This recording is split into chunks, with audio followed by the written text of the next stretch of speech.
যেদিকে তাকানো যায় শুধু থই থই পানি আর পানি, দেখে মনে হয় এ যেন পানির রাজ্য। ভারী বর্ষণ আর ফারাক্কার বিরূপ প্রভাবে ভারতের উজান থেকে নেমে আসা পানিতে প্রায় মাসখানেক এভাবে পানিবন্দী রয়েছে কুষ্টিয়া দৌলতপুর উপজেলার নদী তীরবর্তী 4 ইউনিয়নের অন্তত 1.5 লক্ষ মানুষ। কারো ঘরে হাঁটু পানি, আবার কেউ বুক সমান পানির মধ্যে সাপ, ব্যাঙ আর পোকামাকড়ের সঙ্গে মানবেতর জীবনযাপন করছে। ডুঙা নৌকা এখন তাদের একমাত্র ভরসা। চরম খাদ্য সংকটের পাশাপাশি বন্যা কবলিত এলাকায় দেখা দিয়েছে ডায়রিয়া সহ নানা রকম পানিবাহিত রোগ। এছাড়াও এসব এলাকার জমিতে চাষ করা উঠতি ফসল ধান, পাট, সবজি, ভুট্টা, কলা ও মরিচের ব্যাপক ক্ষতি হয়েছে। বন্যায় শিক্ষা প্রতিষ্ঠান পানিতে টলমল ও যোগাযোগ ব্যবস্থা বিচ্ছিন্ন হওয়ায় 21টি শিক্ষা প্রতিষ্ঠানে বন্ধ রয়েছে শিক্ষা কার্যক্রম। এখানকার মানুষের সাথে উপজেলা শহরের যোগাযোগ একেবারে বিচ্ছিন্ন হয়ে পড়েছে।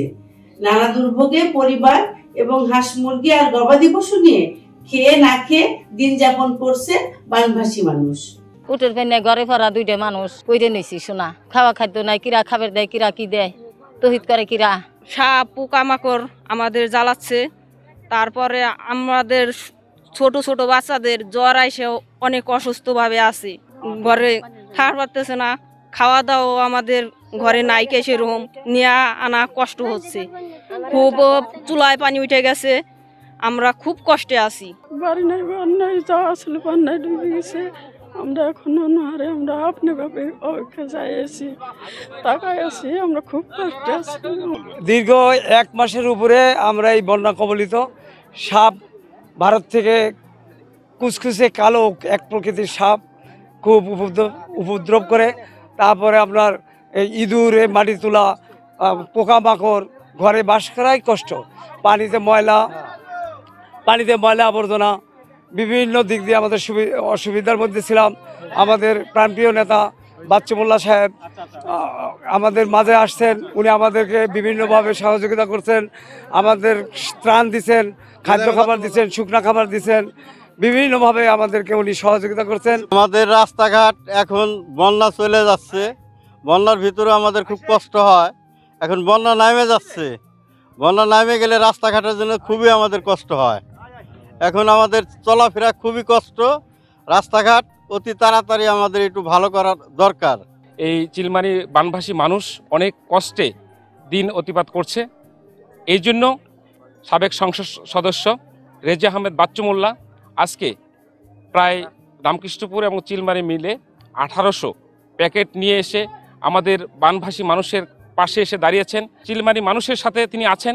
আমি বলবো শুধু রেজা আহমেদ বাচ্চু মোল্লা নয়, দৌলতপুরের এবং কুষ্টিয়ায় যত শিল্পপতি এবং দেশে যারা ধনী ব্যক্তি আছেন, আপনারা আসুন, এই চিলমারি বানভাসী মানুষের পাশে দাঁড়ান এবং একটু সহানুভূতি আপনাদের এই হতদরিদ্র মানুষের জীবন বাঁচাবে, তাদের কষ্ট কিছুটা লাঘব হবে।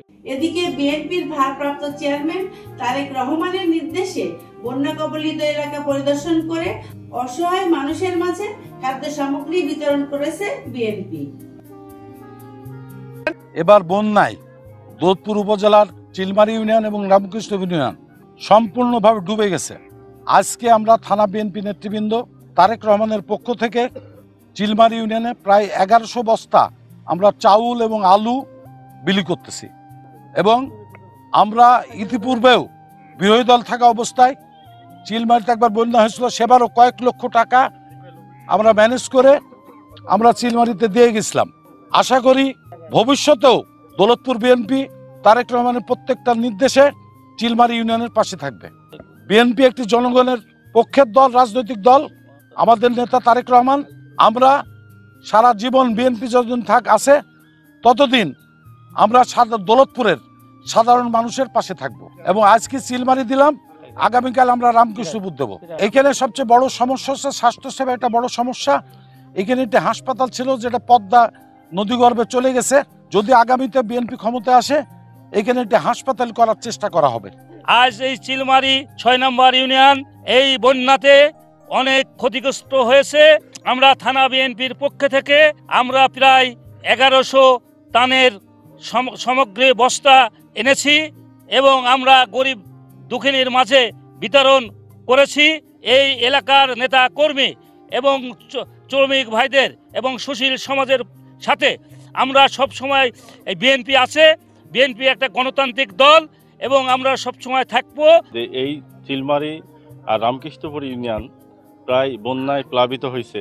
আমাদের নেতা আগামী রাষ্ট্রনায়ক তারেক রহমানের নির্দেশে দৌলতপুর উপজেলা বিএনপির সভাপতি রেজা আহমেদ বাচ্চু মোল্লার উদ্যোগে আমরা আজকে প্রায় 1100 পরিবারকে ত্রাণ সামগ্রী বিতরণ করব এবং সেক্ষেত্রে দৌলতপুর উপজেলা বিএনপিকে সার্বিক সহযোগিতা করছে দৌলতপুর উপজেলা ছাত্রদল, দৌলতপুর উপজেলা যুবদল এবং দৌলতপুর উপজেলা স্বেচ্ছাসেবক দল। আপনারা জানেন, দেশের এই ক্লান্তি লগ্নে যে কোনো খারাপ পরিস্থিতিতে ছাত্রদল সর্বদা সবসময় প্রস্তুত থাকে এবং যে কোনো প্রাকৃতিক দুর্যোগ হোক ইয়েতে হোক আপনারা সবসময় ছাত্রদল সাধারণ মানুষের পাশে থাকে বরাবরের মতো এবং এবারও আছে। বন্যা কবলিত অসহায় মানুষের পাশে দাঁড়াতে সরকার সহ বিত্তবানদের এগিয়ে আসার আহ্বান ভুক্তভোগীদের। Sabina Yasmin Shyamoli, NTV news, Kushtia.